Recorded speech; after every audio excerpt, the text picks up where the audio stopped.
Mas a serpente, mais sagaz que todos os animais selváticos que o Senhor Deus tinha feito, disse à mulher: é assim que Deus disse, não comereis de toda a árvore do jardim? Respondeu-lhe a mulher: do fruto das árvores do jardim podemos comer, mas do fruto da árvore que está no meio do jardim, disse Deus, dele não comereis, nem tocareis nele, para que não morrais. Então a serpente disse à mulher: é certo que não morrereis, porque Deus sabe que no dia em que dele comerdes, se vos abrirão os olhos, e como Deus sereis conhecedores do bem e do mal. Vendo a mulher que a árvore era boa para se comer, agradável aos olhos e árvore desejável para dar entendimento, tomou-lhe do fruto e comeu, e deu também ao marido, e ele comeu. Abriram-se então os olhos de ambos, e percebendo que estavam nus, cozeram folhas de figueira, e fizeram cintas para si. Quando ouviram a voz do Senhor Deus, que andava no jardim pela viração do dia, esconderam-se da presença do Senhor Deus, o homem e sua mulher, por entre as árvores do jardim. E chamou o Senhor Deus ao homem e lhe perguntou: onde estás? Novamente o verso 9. E chamou o Senhor Deus ao homem e lhe perguntou: onde estás? Enquanto estamos de pé, vamos aproveitar para nos saudarmos uns aos outros, mantendo as devidas distâncias, usando os nossos punhos santificados para o efeito. Podemos ficar sentados, queridos irmãos.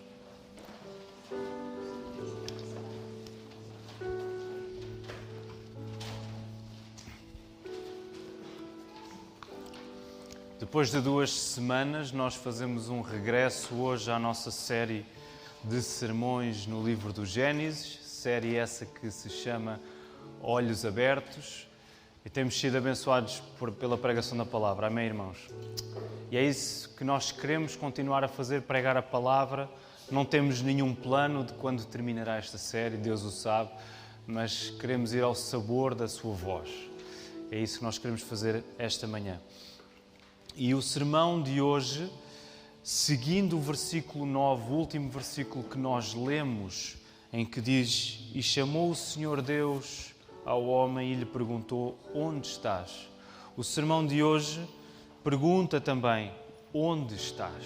Onde estás? É bem provável que não exista pergunta tão simples e profunda quanto esta. E é quando Deus vem até nós, na simplicidade de uma questão, de uma pergunta como esta: onde estás? Que nós vemos as coisas mais complicadas na nossa vida a serem resolvidas, e é quando nós vemos as coisas mais tenebrosas, as coisas mais escuras nas nossas vidas a serem iluminadas. E devemos admitir que a possibilidade, perante uma pergunta como esta, a possibilidade da pior resposta que nós podemos dar, e a pior resposta que nós podemos dar é sempre dizer: Senhor, eu estou longe de Ti, eu tenho estado afastado de Ti. Nós devemos considerar que essa possibilidade, ela é real e ela é dura. Mas porque Jesus veio até nós, como agora acabámos de cantar, e leva as mãos ao Rei que vem, como Jesus veio até nós, por causa disso o caminho está desimpedido para sermos resgatados à sua companhia. E é aqui que nós queremos ficar hoje, é olhar para Cristo, para no meio da pergunta incómoda que a palavra nos faz e que nos faz avaliar o estado em que estamos hoje, nós possamos encontrar a nossa salvação no nosso Senhor. É por isso que queremos orar, pedindo que o Senhor abra os nossos ouvidos, abra o nosso coração e que possamos encontrar nele o consolo que precisamos. Por isso vamos orar nesta hora, queridos irmãos. Bom Deus e Pai, nós queremos louvar-te porque Tu estás connosco sempre, Senhor. Obrigado porque cada momento é um momento em que passamos na dependência do Teu poder.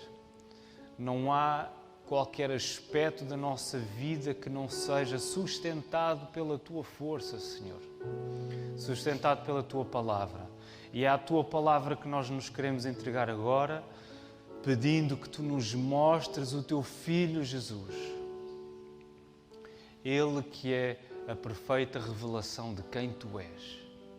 Senhor, guia-nos na Tua palavra e ajuda-me a pregá-la com coragem, com amor, com fidelidade, Senhor.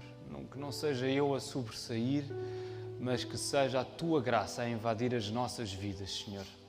Por isso nós queremos pedir isto para a Tua glória, agradecendo tudo no nome do Teu Filho Jesus Cristo. Amém.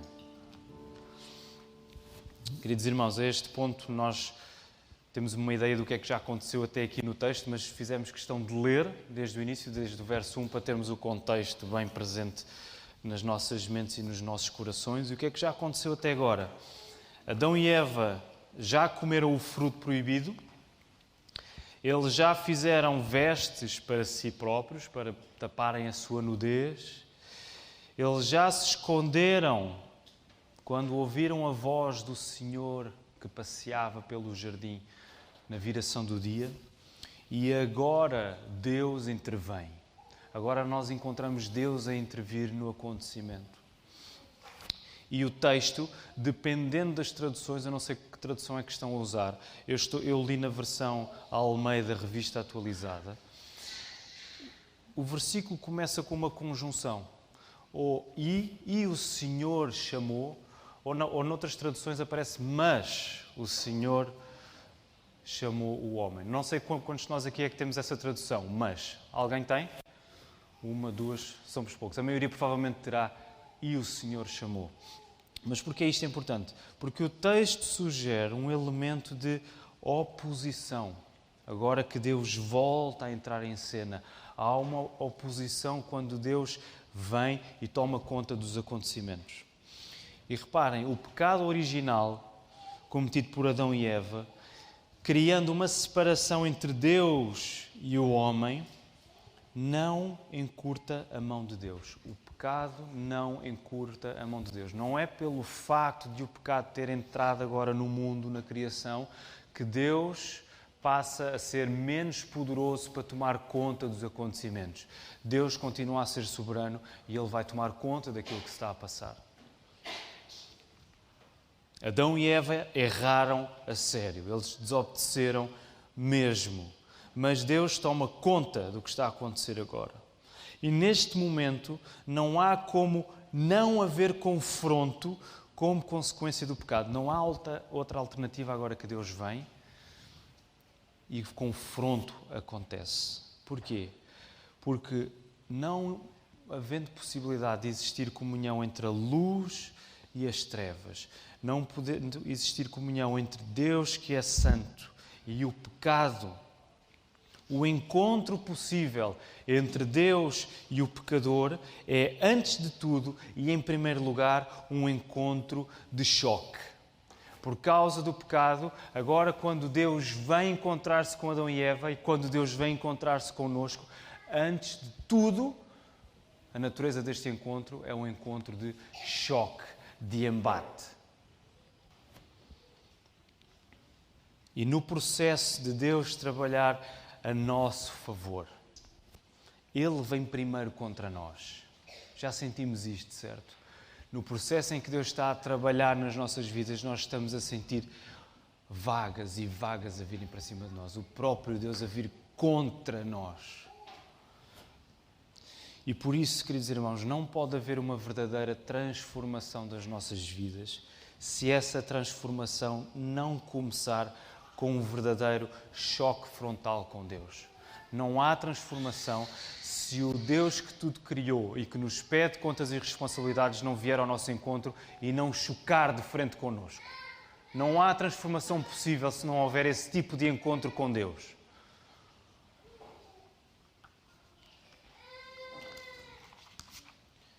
E a maneira como Deus choca com Adão no texto é a mesma como Deus o criou. Como é que Deus criou todas as coisas, inclusivamente Adão? Através da sua palavra. Este é aquele refrão que nós gostamos sempre de ouvir. Deus criou tudo pela sua palavra. E a maneira como Deus criou todas as coisas é a maneira agora que Deus vai chocar com Adão. Deus vai chocar usando a sua palavra, o discurso. Onde estás? A iniciativa de Deus não se divorcia da sua palavra. Quando Deus toma a iniciativa, isso não está separado daquilo que Deus diz. Quando Deus faz a falar. Quando Deus faz alguma coisa, tudo aquilo que Deus faz nas nossas vidas, Deus faz isso através da sua palavra. Deus faz a falar connosco. Deus cria, Deus comanda, Deus confronta e Deus consola pela sua palavra. E quando a palavra de Deus nos encontra, há uma chamada divina a acontecer. Há uma chamada do alto. Nós estamos a ser chamados quando a palavra de Deus encontra-nos. A pergunta lançada sobre Adão, onde estás? Longe de indicar desconhecimento da parte de Deus, porque Deus sabia muito bem onde é que Adão estava. Longe de indicar desconhecimento da parte de Deus, a pergunta pressupõe que o homem saia do seu esconderijo, venha para a luz e responda em confissão perante o Criador. Não é apenas uma pergunta, é uma pergunta que dilacera o coração.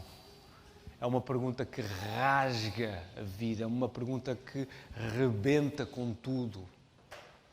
Por isso é que em Hebreus nós lemos que a palavra é mais cortante do que uma espada de 2 gumes, que tem a capacidade de furar até às juntas e à medula e até ao mais profundo dos nossos pensamentos. A pergunta lançada sobre Adão, ela dilacera o coração. E uma maneira simples de nós compreendermos o efeito desta questão é nós pensarmos num exemplo que é um pouco simples, até infantil. Recordemos quando na infância, quando éramos pequenos, alguns de vocês ainda são pequenos, portanto podem confirmar se isto é verdade ou não. Quando éramos pequenos,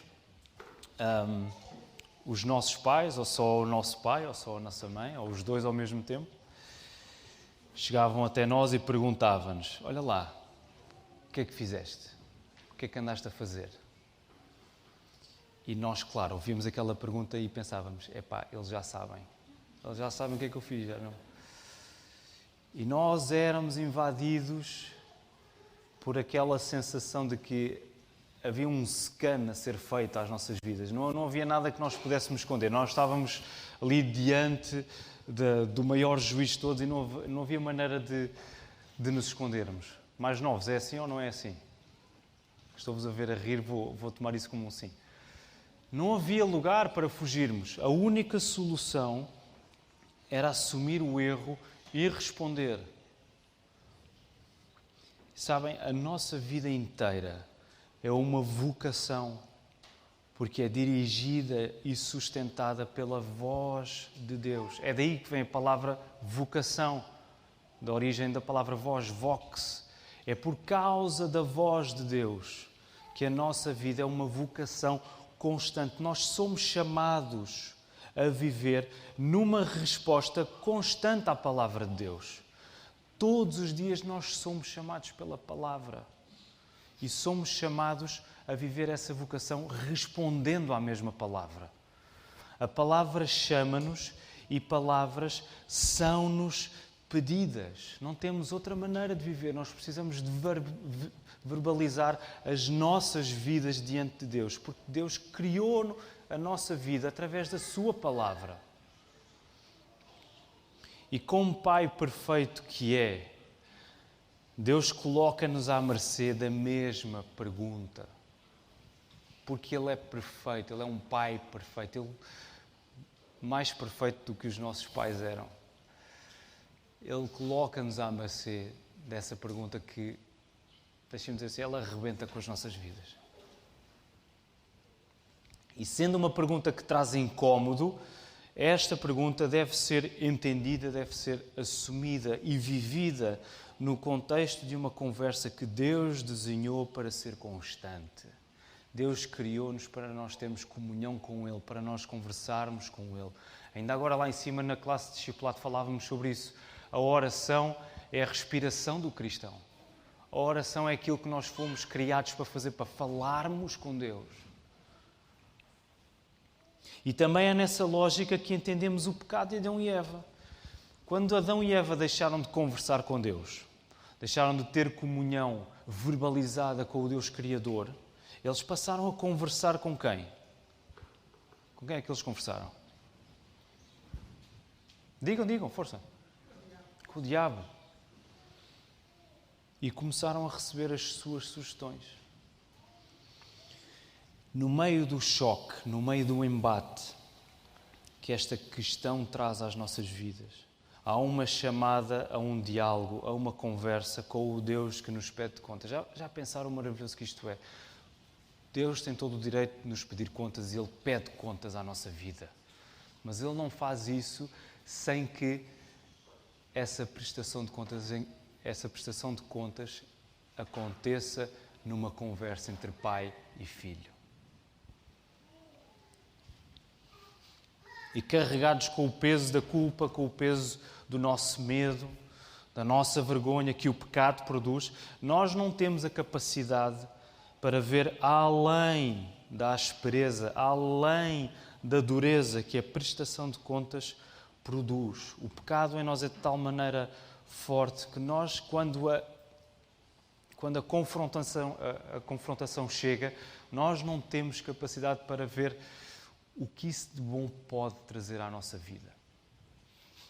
Nós vivemos como se a correção fosse a coisa mais inadequada para nós e passamos ao lado do verdadeiro crescimento espiritual.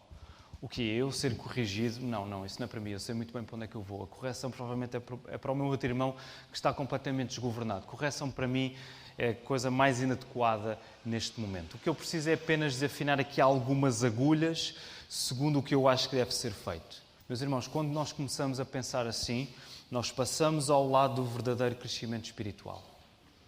O nosso verdadeiro crescimento espiritual acontece com este choque. Onde é que estás? O que é que estás a fazer? O que é que fizeste? A nossa falta de fé põe-nos a fugir de momentos assim, porque não acreditamos que Deus possa sacar coisas boas deles.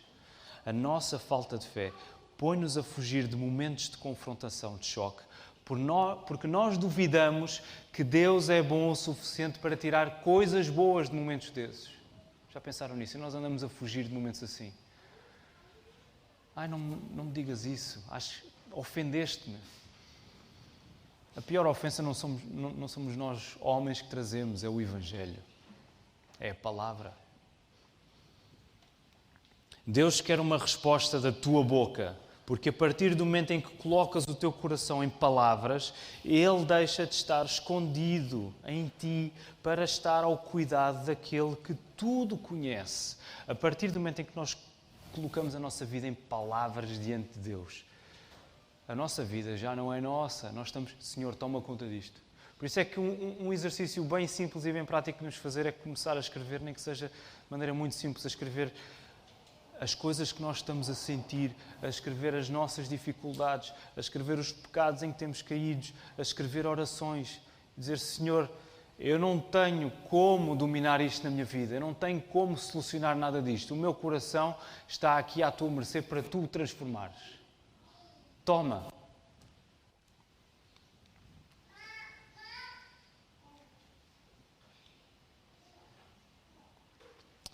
Sabem, de facto,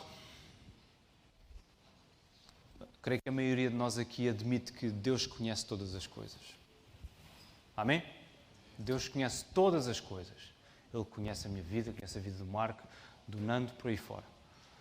Mas sabem, admitir isso, admitir que Deus conhece todas as coisas, não é o mesmo que entregar todas as coisas ao seu cuidado. Afirmar simplesmente que Deus conhece tudo acerca de quem tu és, não é o mesmo que entregar tudo da tua vida ao Deus que conhece todas as coisas. E por isso Deus pede-nos sempre o mais difícil. Deus pede-nos sempre o mais difícil. Desilude-te se tu achas que podes viver a fé de uma maneira em que Deus vai apenas pedir os pequenos esforços da tua parte. Desilude-te agora.